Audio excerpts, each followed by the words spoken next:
Fields are an amazing way to get infinite food and a lot of the very important resources in the later game of the Farthest Frontier, but they are also the biggest noob trap, and I want to explain to you why you should stay away from them if you are a new player, and more importantly, if you are just starting out, and how you can use them in the right way to get the most out of them. A few things I have to note here before we jump into this. First things first, keep in mind this is for the standard start. If you have already played the early access version of the game, you already know how to utilize and when to utilize fields, and you don't really need this at all.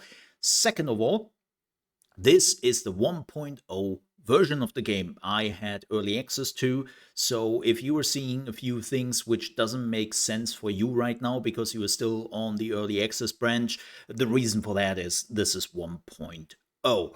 Now, with that said, let's talk about fields, right? When you are starting out, you have quite a bit of ways on starting your food production, and you also see that you have crop fields. So you might think, oh, wait a minute, I can create massive amount of foods for my population.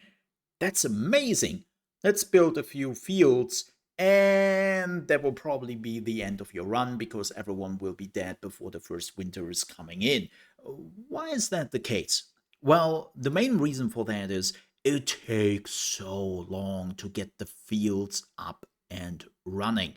No, seriously, if you are starting even with a small crop field, it would take you about 3 to 5 months before they will be even done with the building. And then, even when they are done with it, they cannot immediately use it. There will be very high weed levels, very high rockiness, and depending on your fertility, you also have to do something about this. So that means you have to put in a crop rotation, which is, well, taking care of the weeds and the rocks, and then also maybe crank up the fertility before you can even use that field. So that means even if that field would be done in the summer and you could technically still use it to produce food for the last 3 months, you can't. It will be abysmal what you are getting out of it. And so for the first year, you are just preparing a field, and that is a small field. Keep in mind, when you are going for the bigger fields, as you can see right here, it would take you easily 6 to 9 months at the beginning to produce those fields.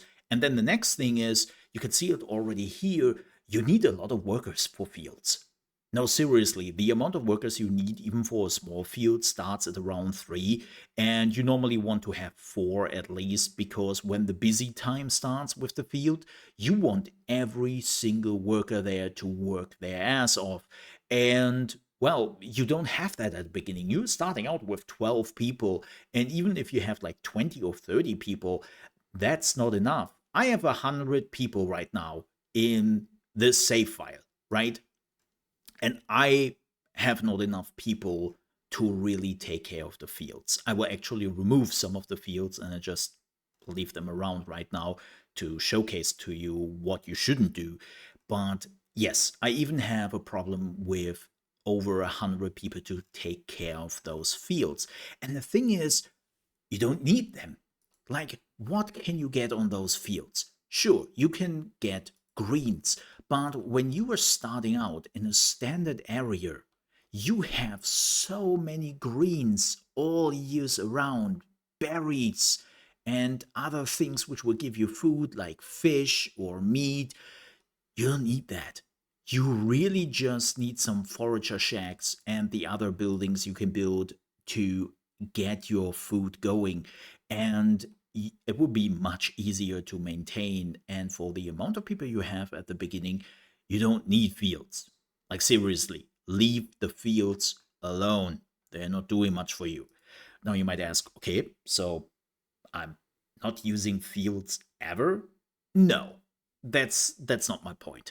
You will use the fields at around when you are going into tier 2 and you are in the middle of it, you would definitely start to use fields because let's be real here, you will have more and more people coming in and you need fields just to feed the amount of people you will have. But also very important, there are certain crops you can only get on fields. Like in this case, this is a flags field, and you need flags for closes, and without closes, well, people are not happy and they're freezing to death, so that's a bad thing.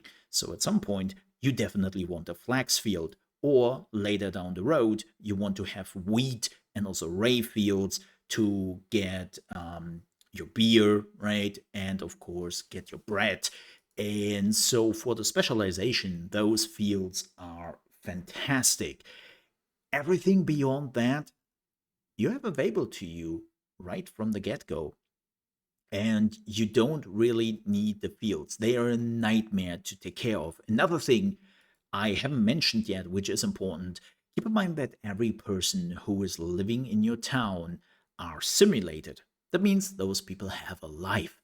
And that means if you are unlucky, they will just take a break in the middle of the busiest time of the year on the field. And what you want to have at least around is a temporary shelter. People or a place you can build at around tier 2 where people can just go to, take a break, and then go back to the field instead of going home. Or what you want to do, because the AI is smart enough, you want to have homes near to the fields, and then the people who are working on the field will actually like live here, right? So that is something you also want to keep in mind. And I had it happen to me that they were supposed to prepare the field for harvest, and people were just like, you know what? I think I want to take a break instead.